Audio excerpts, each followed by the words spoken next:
Prajem dobrý deň, vítajte pri sledovaní novej epizódy relácie Teraz takto s Ankou Žitnou. Stopka pre ukrajinské potravinové komodity. Zvýšenie potravinovej sebestačnosti Slovenska. Riešenie problémov na Slovenskom pozemkovom fonde. No a to všetko v situácii, keď z plánu obnovy bude na účte jedna veľká nula. Mojím hosťom je dnes nový minister pôdohospodárstva Richard Takáč. Dobrý deň, vítajte. Dobrý deň a ďakujem pekne za pozvanie. Teda nový ako nový, už ste tam nejaký čas. Mesiac. Ale tu ste nový prvýkrát ešte v tomto vlastne, štúdiu, takže nový. Srdečne rado sa stalo. Pán minister, máme veľa tém. Ja by som začala tou Ukrajinou, respektíve potravinárskymi, poľnohospodárskymi komoditami z Ukrajiny. Ono je to také komplikovanejšie, lebo to je problém už z minulého roku, keď poľnohospodári kričali, slovenskí obilninári, že máme problém, lebo nám tu dampujú ceny. Lacné ukrajinské obilie zaplavilo trh nielen náš, ale aj unijný. Potom k tomu prišlo, že vlastne prišla stopka na niektoré komodity, prestali sa dovážať na nejaký čas, čo bolo teda aj s požehnaním Európskej únie. Toto celé teraz ku koncu roku vlastne by malo prestať platiť. Vy už ste ako vláda minulý týždeň potvrdili predĺženie stopky pre niektoré komodity, ako je obilie a to, čo bolo doteraz. Plus k tomu pribudol med, pribudol k tomu cukor. To sú všetko potravinárske komodity, ktoré nejakým spôsobom nám narúšajú trh. Problém ale začal byť, že Európska únia signalizuje, že sa jej to nepáči a že bude konať voči Slovensku. Čiže poďme rozmotať tento problém spolu. Všetko ste povedali, ste si Dajte pekne detaily. To ste naštudovali, ale samozrejme áno, mali sme tu zase ešte predchádzajúcou úradníckou vládou schválené 4 komodity, kde bol zakázaný dovoz do konca roka. Na základe toho, že my sme vyhodnotili, že je to veľký problém a nielen problém pri 4 komoditách, ako je pšenica, repka olejná, kukurica a tak ďalej, tak sme vyhodnotili to, že je potrebné ďalej predĺžiť tento zákaz dovozu z Ukrajiny na samotné do Slovenskej republiky. S tým, že ja som veľmi rád, že minulý týždeň vláda Slovenskej republiky predĺžila tento zákaz dovodu na dobu neurčitú a rozšírila tento sortiment na 14 komodít. Máme tam rôzne, poviem to tak, odnože tých jednotlivých obilnín, rôzne otruby, ale čo je dosť podstatné pre mňa, tak sú tam aj samotné, je tam napríklad aj med, je tam cukor, čo teda zväzy ako také na Slovensku uvítali, lebo dovoz lacného medu a aj cukru spôsobuje veľký problém na Slovensku. Nie sme jediná krajina, ktorá má zakázaný dovoz týchto komodít. Maďarsko a Poľsko išlo ešte viacej, majú vyše 20 komodít, kde majú zakázané. Takéto určité kroky a opatrenia zákazu dovozu majú aj krajiny ako je Rumunsko a Bulharsko. Jedná sa o všetky krajiny, 5 krajín, ktoré priamo susedia s Ukrajinou. Ale podotýkam, že pred 2 týždňami som bol aj na prvom rokovaní Rady ministrov v Bruseli, kde teda poviem, že nebola to téma priamo v programe rokovania, ale bola to najviac diskutovaná téma, čo sa týka dovozu ukrajinských rôznych komodít do Európskej únie. A poviem, že nás to neteší. Ako my sme to najradšej nerobili, takýto zákaz dovozu, len bohužiaľ Európska komisia nevie a zatiaľ neprišla s nejakým európskym riešením. Preto musia aj tie jednotlivé členské štáty robiť individuálne tento zákaz. A tu si musíme ale povedať jednu vec, že my aj ako Slovenská republika, myslím si, že každá krajina v rámci Európskej únie súhlasí s tým a chce zabezpečiť riadny, poviem tak, že tranzit tých komodít z Ukrajiny, cez Európu, napríklad do tých nemeckých prístavov, kde v tých nemeckých prístavoch sa to naloží a pôjde to do tretích krajín. To je úplne v poriadku, my s tým súhlasím. Lenže realita je úplne iná. Európska komisia, alebo teda nejaké členské štáty robia ako keby všetko preto, aby proste to tu zostalo. A my máme tie dáta, až 80% týchto komodít zostáva na tom európskom trhu. A bohužiaľ všetci dobre vieme, že podmienky na pestovanie na Ukrajine v porovnaní s našimi podmienkami, poviem to tak európskymi, sú úplne neporovnateľné. Myslíte v tom, že kontrola tej kvality alebo lacná pracovná sila? Alebo áno, má to proste... takto v prvom rade to má viacero faktorov. Áno, o tej pracovnej sile sa môžeme rozprávať. Môžeme sa rozprávať aj o kvalite pôdy, ktorá tam je úplne iná. Ale na druhej strane si musíme uvedomiť, že Európska únia z hľadiska veľmi ekologického pohľadu a Green Dealu chce byť veľmi ekologická a tým pádom znižuje používanie pesticídov, používanie hnojív, a všetkých týchto látok na určité minimálne množstva na kilogram z hľadiska 1 hektára. A v zásade na Ukrajine nie sú žiadne limity. Čiže on to môže striekať, on to môže hnojiť, koľko sa mu zachce, keď to tak úplne nadľahčím. To je jedna vec. Na druhej strane Európska únia dovolila tento dovoz do Európskej únie z Ukrajiny bezcolne. Čiže oni majú ešte nižšiu. Čiže všetky nevýhody v neprospech európskych poľnohospodárov a tým pádom my nedokážeme konkurovať. Lenže to, že Európska komisia, keď to tak poviem, sa na to pozerá tak, že nerieši túto situáciu, tak sú určité krajiny, kde som aj kolegov jednotlivých ministrov informoval o tom, že sú krajiny, ako je Slovenská republika, ktorá má s tým reálny problém.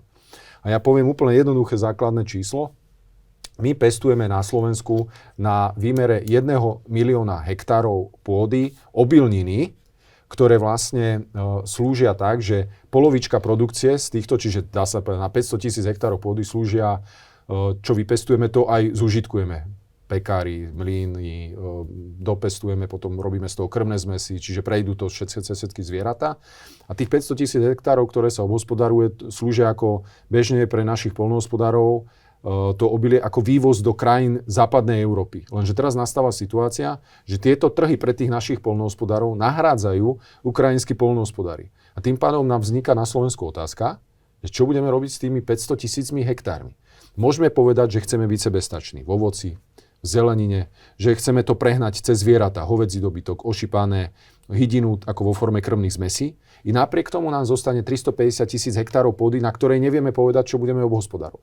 Čiže tento pohľad a tento problém je veľmi veľký. Tu si treba uvedomiť, že hlavne Európska únia si musí uvedomiť. A poviem ešte to B, v kontexte aj potenciálneho vstupu Ukrajiny do Európskej únie, to nám spôsobí v rámci pôdohospodárstva, v rámci Európskej únie totálny, poviem to tak, chaos a totálnu likvidáciu toho normálneho poľnohospodárstva, ktoré určitým spôsobom v Európskej únii fungovalo. A bohužiaľ, veľakrát, a ja poviem, že nastal čas, myslím si, že aby politici začali v rámci Európy hovoriť pravdu. Môžem? Lebo to je to, čo teraz hovoríte, sú krajiny v Európskej únii, ktoré si chránia svoj trh, chránia si svojich poľnohospodárov. Francúzsko typicky, hej, napríklad, vráža do toho neskutočné investície, proste chráni si ho. My sa snažíme chrániť si náš trh, lebo logicky áno, my nevieme konkurovať tomu lacnejšiemu ukrajinskému a možno aj nekvalitnejšiemu, to je zase ďalšia vec. A napriek tomu, že teda my nerobíme nič, len si chránime trh, máme byť nejakým spôsobom penalizovaní z tej Európskej únie. Vlastne čo nám hrozí? Ako čo tá únia odkázala? Takto máme dve veci, alebo poviem, že jedno konanie, ktoré už je dlhšie a to je ten paradox ten, že keď sa ešte v predchádzajúcom období dal ten zákaz do konca roka na tie 4 komodity, čiže zákaz dovozu na Slovensko, tak v zásade ukrajinská strana, Ukrajina, nás zažalovala na medzinárodnej úrovni, čo je pre mňa úplne nonsens z pohľadu toho, ako predchádzajúce vlády pomohli Ukrajine v kontexte veľkosti krajiny, tak sme jedna z top krajín, ktorá pomohla jednak humanitárne, ale teda aj predchádzajúca vláda vo forme zbraní, keď to tak poviem, vojenskej techniky. A za to na oplátku nás ukrajinská strana zažaluje. Hej? Čiže akože je to veľmi zvláštne. Oni to ale potom stiahli, nie? Nestiahli to. Nestiahli to, lebo vtedy to bolo tak komunikované, že sa to stiahne. Je to v takom režime, je to podané, ale akože nič sa v tom nedieje. Nič sa v tom nekoná. To je zo strany Ukrajiny. A na druhej strane, ako hovoríte a naznačujete, minulý týždeň v stredu sme to schválili, rozšírili počet komodít na 14 a už koncom týždňa piatok sme mali informácie z Bruselu, že Európska komisia zvažuje teda, že začne infringement voči Slovenskej republike, to znamená začne nejaké konanie z hľadiska postihnutia, že prečo sme si toto dovolili. V prvom rade treba povedať, že nie sme jediná krajina, je viacero krajín, ktoré som už spomínal. Ale na druhej... Všetci majú rovnaký problém, keď hovoríme o tom východnom páse, ktorý hraničí s Ukrajinou. Všetky majú rovnaký aj s Úniou máme všetky rovnaký problém. Pravdepodobne Únia bude konať voči všetkým týmto 5 krajinám. Treba ešte povedať, že v predchádzajúcom období bola diskusia o tzv. Nejakých licenciách, ktoré by sa vydávali zo strany Ukrajiny na dovoz. Poviem, že napríklad Rumunsko a Bulharsko zvažovalo, a neviem, či aj nepristúpilo k týmto licenciám, ale napríklad viem, že od 1. januára rušia tieto licencie, že to nefunguje. Čiže Európska komisia v zásade chce začať voči nám konanie, že sme to zakázali, ale ja by som chcel rád pripomenúť aj Európskej komisii, že však pred 3/4 rokom, pred rokom, v minulom roku Európska komisia sama zaviedla zákaz dovozu pre tieto krajiny. Čiže samotná Európska komisia povedala, že dobre, zakazujeme na určité obdobie. Ďalej nepokračovalo ten zákaz dovozu, ktorá vlastne schválila Európska komisia. A my napriek tomu sme vyhodnotili, že to robí stále problém v tých našich krajinách. Chránime si tie naše trhy, tak sme sa rozhodli, že keď Európska komisia neprišla s vlastným riešením alebo nepredĺžila to rozhodnutie, ktoré mala predtým, tak sme to spravili na našej národnej úrovni. A zase teraz vás idú riešiť za to, čo spravila predtým samotná Európska komisia. No dobre, a nie je to o tom, že vlastne Európska komisia alebo Únia celkovo má problém s vládou Roberta Fica, už to viac menej otvorene, skryte proste to deklarujú, že toto nie je ten typ vlády demokratický alebo akýkoľvek. Čiže nie je toto, že ako keď sa hovorí, že kto chce psa byť palicu si nájde. Či toto tiež nie je nejaký taký moment, že aj im sa to hodí, že môžu dať Slovensku po ušiach? Áno, tak do určitej miery pravdepodobne áno. Je to nejaký taký akože výstražný prste alebo proste nejaké upozornenie. Ale my nič nerobíme zle, my si chránime len náš národný záujem. Podotýkam, nejedná sa len o Slovensko, ale je tam viacero krajín. A samozrejme, my apelujeme, a ja som apeloval pred 2 týždňami v Bruseli, že musí prísť Európska komisia s nejakým celoeurópskym riešením. To nemôže to nechať len na členské samotné štáty, ktoré budú nejakým spôsobom rozhodovať, lebo je to veľký problém. Problém to je na Slovensku, je ten problém aj v Maďarsku, aj v Poľsku, takisto v Rumunsku a v Bulharsku.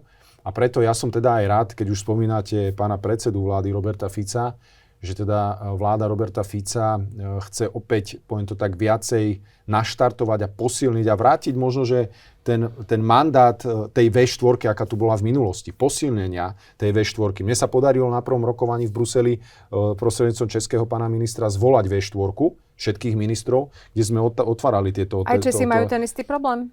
Češi tento problém v zásade... Oni asi až tak nie, že? Možno, že aj hej, ale ten ich politický pohľad je troška iný ako, no preto sa pýtam. Ako u nás. I napriek tomu mi vyšiel český minister v ústrety, lebo V4 teraz predseda Česká republika. A poviem, že budúci týždeň pondelok som opäť na Rade ministrov v Bruseli, kde ideme otvárať viacero otázok a tiež som zvolal V4 a je potrebné o tomto diskutovať. Pravdepodobne už bude asi aj nový minister z Poľska. Tam bola tiež vlastne boli parlamentné voľby a došlo k vymenovaniu vlády.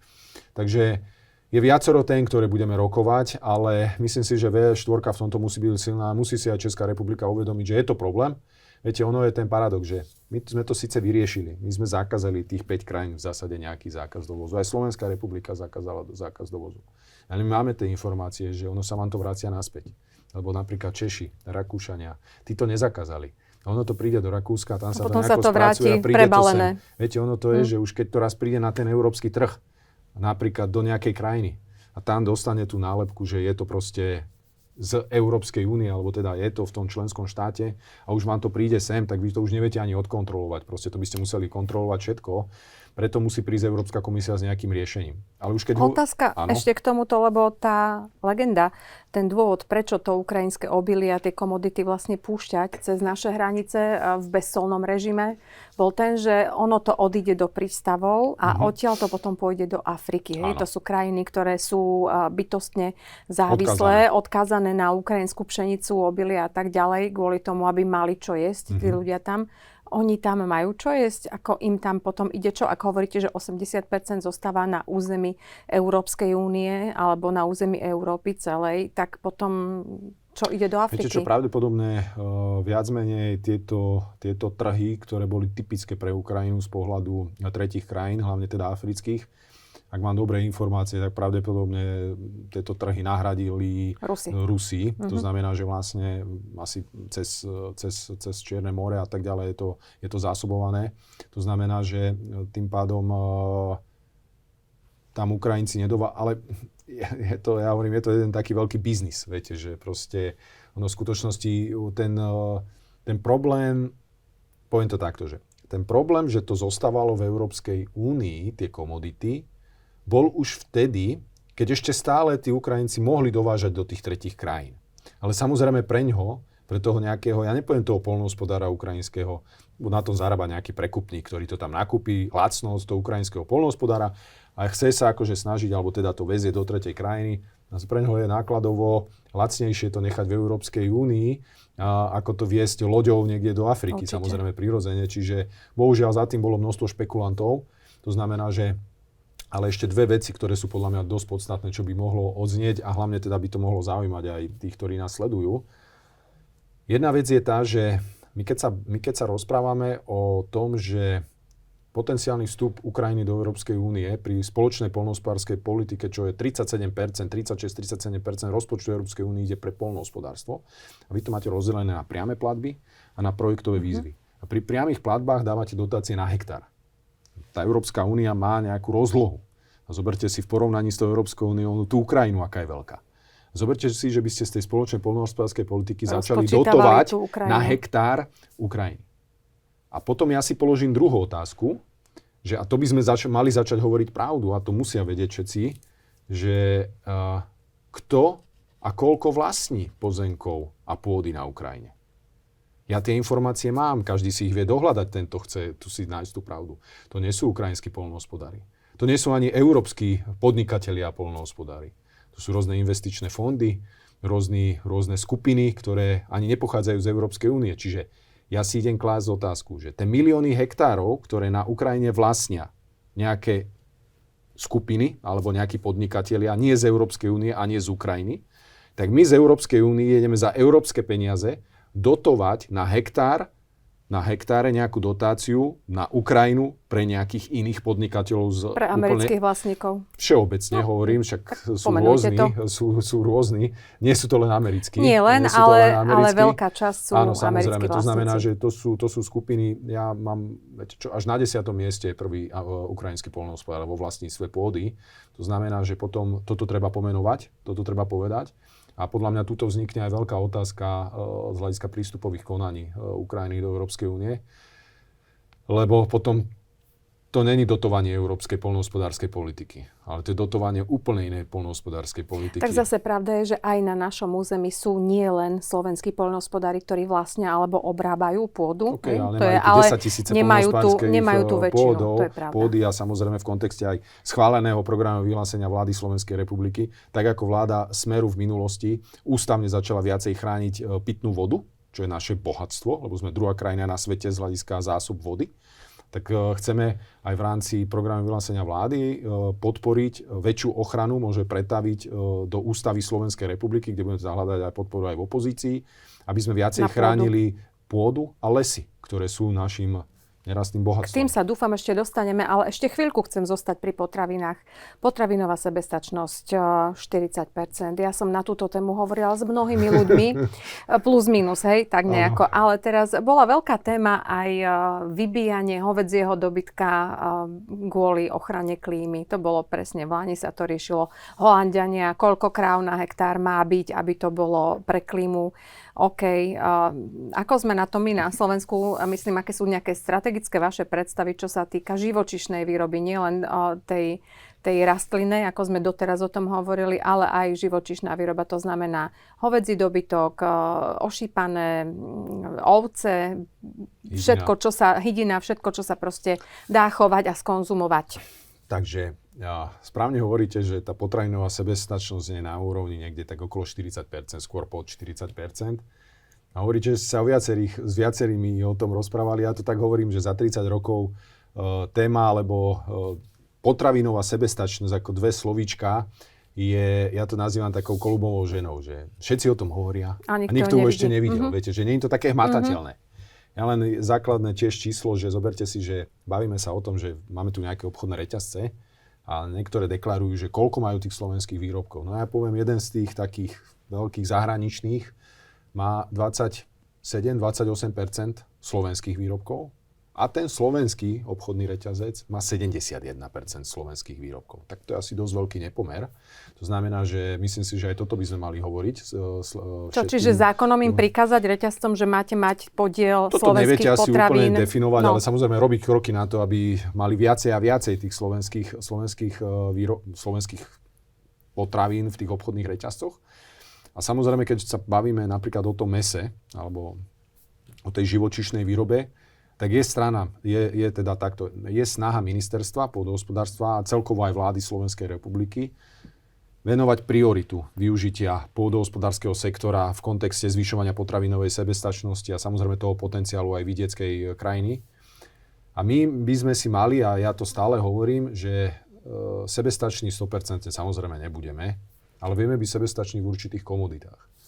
My vieme si povedať a vyskladať ten taký základný nákupný košík, to možno, že každý z nás dennodenne skoro nakupuje. A ten košík by mal obsahovať určité ovocie, určitú zeleninu. Malo by to byť nejaké pekárenské výrobky, mliečne výrobky, vajcia a samozrejme nepochybne aj hovädzie mäso, bravčové, hydinové a plus možno, že nejaké ďalšie. A keď hovoríte v tom, tak presne v tomto kontexte, my by sme mali napríklad nastaviť aj podporu. Jednak z hľadiska spoločnej poľnohospodárskej politiky, to sú možno, že rôzne projektové výzvy, ktoré by boli priamo smerované pre poľnohospodárov a potravinárov, ktorí by sa venovali týmto základným komoditám, že by sme ich viacej podporili. Samozrejme potom podporovať aj v rámci priamych platieb, ovocinárov, zeleninárov, tí, čo majú živočíšnu výrobu. To sú modifikácie, ktoré budeme pri spoločnej poľnohospodárskej politike spúšťať. Prvá bola schválená, teraz pôjdeme do druhej, budeme sa snažiť nastaviť tie procesy. Potom máme samozrejme nástroje finančné z štátneho rozpočtu. To je štátna pomoc, len to je otázka štátneho rozpočtu a ten vieme, práve, a ten je, aký v katastrofálnom stave, ale robím všetko preto, a to chcem aj odkázať, že pre poľnohospodárov, potravinárov a teda aj pre širokú verejnosť, že robím všetko preto, aby ten sektor tam nemal nejakú nulu, keď to tak poviem, ako sme však povieme k plánu obnovy. Z plánu obnovy. Vidím, že tých tém je toľko, že musíme sa posunúť, ale ešte stále potraviny. Ešte dopoviem. To znamená, že nastaviť tie štátne pomoci, čo najviacej peňazí a podporovať cez rôzne schémy by sme vedeli podporovať špeciálnu rastlinu, živočíšnu výrobu, čiže tam nájdeme tých ovocinárov, zeleninárov a tých chovateľov jednotlivých. V kontexte plánu obnovy, ak môžem teda, tak tam samozrejme nám svietí veľká nula. Jedna veľká nula. Predchádzajúce vlády, proste bohužiaľ. To už asi nechajme, tak povedzme, že čo s tým urobíte. Prebiehajú rokovania s pánom vicepremiérom, pánom Kmecom a robíme a hľadáme spôsob, kde niekde spôsob, akože ako ministerstvo pôdohospodárstva, buď priamo ministerstvo, alebo cez naše niektoré jednotlivé, by som povedal, podniky, alebo príspevkové organizácie, ktoré máme, by sme sa vedeli niekde pichnúť do toho plánu obnovy a využiť finančné prostriedky. Čiže čiastkovo niečo. Niekde máme nejaké predstavy, možno, že to priamo nebude súvisieť s tým, čo chceme, ale minimálne vieme na to použiť peniaze. Nejaké technológie, hej? Tie iné peniaze, ktoré by sme použili na to, čo chceme, použijeme zase na to zvyšovanie tej potravinovej sebestačnosti. Plán obnovy je tak nastavený, že nie je úplne ideálne z hľadiska čerpania pre jednotlivé ministerstvá, ale myslím si, že pán Kmec to veľmi dobre nastavuje a budeme robiť všetko preto, aby tie peniaze sa všetky vedeli využiť. A my ako ministerstvo pôdohospodárstva, bolo v poriadku. Ministerstvo pôdohospodárstva budeme robiť všetko preto, aby sme sa tam aj my niekde s nejakými finančnými prostriedkami našli. Poďme sa pozrieť na ceny potravín, lebo teraz pred Vianocami ľudia nakupujú možno viac, lebo sa robia zásoby a pečie sa a varí sa a budú chodiť hostia, ale keď sa porovnávajú ceny u nás a ceny v zahraničí, stále máme príliš vysoké ceny potravín. Vy ste začali debatu na túto tému s úvahami nad nejakým odvodom pre obchodné reťazce. Otázka je, že čo reálne viete urobiť, čo chcete urobiť a kedy by mohol slovenský zákazník vidieť nejaký rozdiel v tej cene, v tom košiku, ktorý si nákupí. Práve možno aj v tých základných komoditách, ako sme hovorili, že mäso, maslo, vajcia, chlieb, ja neviem čo, ešte proste to, čo bežne potrebujeme. V prvom rade treba povedať, že mali sme tu 30% potravinovú infláciu, teraz máme niekde na úrovni pod 10% a stále sme v najvyššej inflácii, čo sa týka eurozóny. Sme najdrahší. Na druhej strane nemáte pocit, že bola 30% inflácia, teraz je 9 a že by tie ceny klesli niekde v tých potravinách, práve že sú rovnaké. A keď si porovnáte tie ceny napríklad na Slovensku a napríklad v Nemecku, pri 3-krát vyšších platoch v Nemecku, 3-krát vyšších dôchodkoch v Nemecku, kúpite lacnejšie vajcia, mlieko, maslo, aj olej, proste je to veľmi individuálne, ale viete to tam lacnejšie kúpiť. Hej. Potom si kladete otázku, kde je problém. Samozrejme, že jednak môže viacej podporovať, ale to sú zanedbaných 30 rokov dozadu. Hej. To by som nemohol povedať, že ktorá vláda nesie zodpovednosť. 30 rokov zanedbané je to, že to pôdohospodárstvo bolo na takej vedlejšej kolaji z hľadiska podpory a zvyšovania sebestačnosti. To je jedna vec. Ale druhá vec je taká, že je nespochybniteľné, že tie obchodné reťazce u nás na Slovensku majú vyššie zisky. Že majú tu takú, by som povedal, tie mantinely nastavené také trocha širšie ako v tých svojich domovských krajinách. Dobre, a viete to urobiť, že teda ten mantinel zúžite, že prídete konkrétne a poviete, že tak toto urobíte? Vieme viacero legislatívnych krokov, nástrojov realizovať. V prvom rade úplne jednoducho, čo je jednoduchá novelizácia zákona o neprimeraných obchodných podmienkách. Predchádzajúca zase vláda pred Olana nepochopiteľne tento zákon, tak by som povedal, vykuchala a zjednodušila, čo som sa úplne čudoval, lebo aj pokuty z toho dali preč a tak ďalej.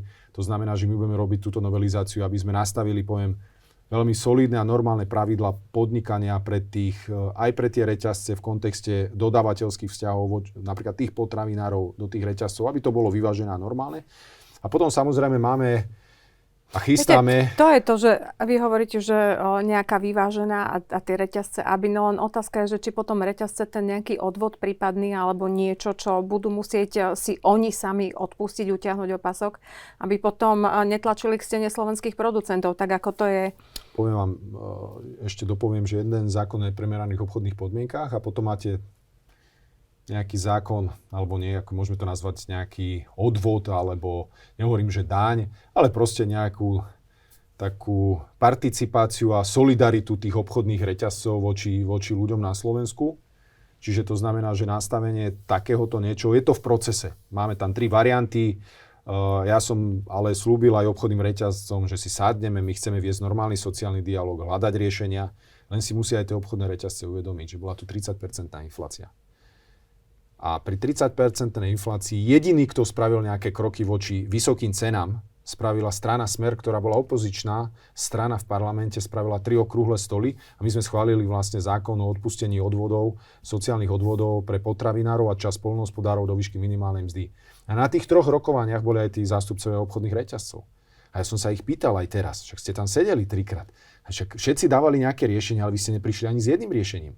Viete, vy ste prišli nejaký tam 400 potravín, teda nejaký marketingový ťah, ste tam akože zastropovali ceny a tak ste ceny... Čiže toto nebude cesta, že stropovať ceny? Určite, to, čo spravili tých 400 cien potravín, to bol nešťastný marketingový ťah, lebo prišli ste do obchodu, ste videli, že tu je zastropová cena, ale išli ste vedľa do ďalšieho obchodu a tam bola polovičná cena z toho, čo mali zastropované. Čiže to bol úplne nezmysel, ktorý proste musia si tie obchodné reťazce uvedomiť, že tá situácia tu nie je. A ešte odpoviem na to, že nejaké premietnutie do cien, v kontexte toho, že teda, keby sa im dalo niečo, nejaký odvod alebo niečo, by sme sa na nich pozreli, takže by začali rozprávať, že tam my to premietneme do cien, že zvýšime ešte viac ceny. Pamätáte si, keď Olano, vtedajší premiér Matovič, ktorý veľkolepo ako vládna koalícia, ideme zrušiť bankový odvod. Musíme zrušiť ten bankový odvod preto, lebo banky budú zvyšovať poplatky. No, oni ich zvýšili. No, oni zrušili bankový odvod a banky začali zvyšovať poplatky. Takže retorika v takomto duchu nie je proste. Musíme im tie mantinely nastaviť takto a my im troška zúžime to. No to uvidíme, spôsob, ako sa vám to bude dariť. Myslím, že sú zvedaví všetci, čo nás teraz počúvajú. Je to aj prostredníctvom ministerstva financií. Samozrejme je tam zákon o cenách, kde do 10. decembra robí ministerstvo financií popri rozpočte, ťažkom rozpočte, robí aj analýzu cien. Budú nejaké návrhy, nejaké riešenia, takže ja verím, že čo najskôr budeme vedieť riešiť aj v tejto otázke to, aby hlavne sme vedeli zabezpečiť občanom na Slovensku kvalitné, slovenské a hlavne dostupné za rozumnú cenu potraviny v obchodných reťazcoch. No a máme ešte veľmi krátky čas na záver a ten chcem venovať Pozemkovému fondu, pretože tam ste tiež avizovali, že je tam nejakých 20 000 nevybavených spisov, že to celé kolabuje, že tam boli dohodári, že je tam takto ľudovo povedané bordel kompletne po bývalom vedení. Tam sa aj diali nejaké také zvláštne veci za bývalého vedenia. Ten pozemkový fond je problém, čo si ja pamätám, asi za každej vlády. Za každej vlády, keď mali ľudia, väčšinou na to prišli, keď mali reštitúciu. Buď sa stretli s vydieračmi, buď sa stretli s výpalníkmi, buď sa stretli s nejakou skupinou nejakých čudných ľudí, ktorí chceli kúpiť tie pohľadávky, ktoré oni mali voči pozemkovému fondu. Boli tam kadejaké nátlakové metódy, boli tam rôzne prešlapy, myslím, čo sa týka zákona u rôznych vedení pozemkového fondu. Čiže no vy teraz čo s tým chcete urobiť? Lebo to je problém, odkedy ja si pamätám a vnímam túto inštitúciu, tam to nikdy nefungovalo štandardne. Čiže viete s tým urobiť niečo veľmi rýchlo, aby možno tých 20 000 nevybavených spisov sa aspoň pohlo? No v prvom rade tým, že sme vymenili vedenie a vymieňame radu Slovenského pozemkového fondu, čiže tam nový generálny, nový námestník, sme ukludnili tú situáciu na celom Slovenskom pozemkovom fonde aj z hľadiska zamestnancov a celej organizačnej štruktúry.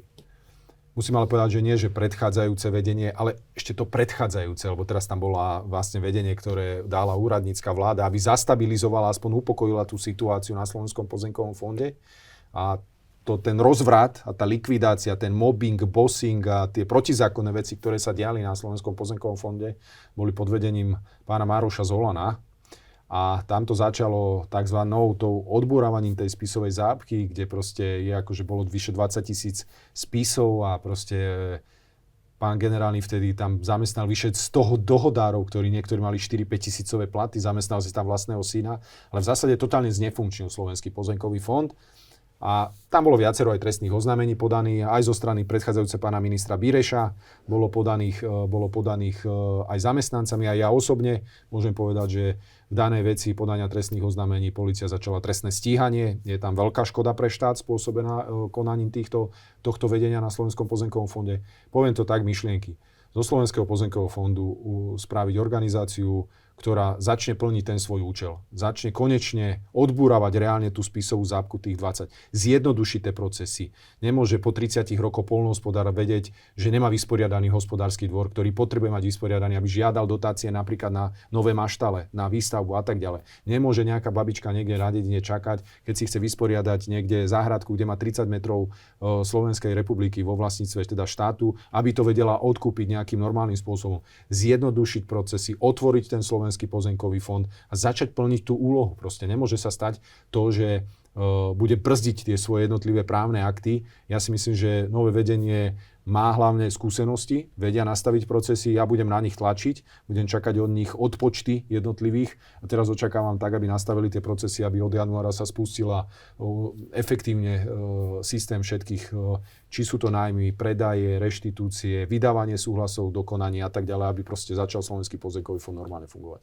Ďakujem, že ste prišli. Roboty máte až. Ďakujem, ale ja vás veľmi rada opäť pozvem, až Teším budete sa. mať konkrétne výsledky a budeme vidieť, ako fungujú práve tie dohody s obchodnými reťazcami, ceny potravín a prípadne aj tá spisová zápcha na pozemkovom fonde sa pohne a rozpustí. Zatiaľ ďakujem, dovidenia. Ďakujem veľmi pekne za pozvanie. Všetko dobré.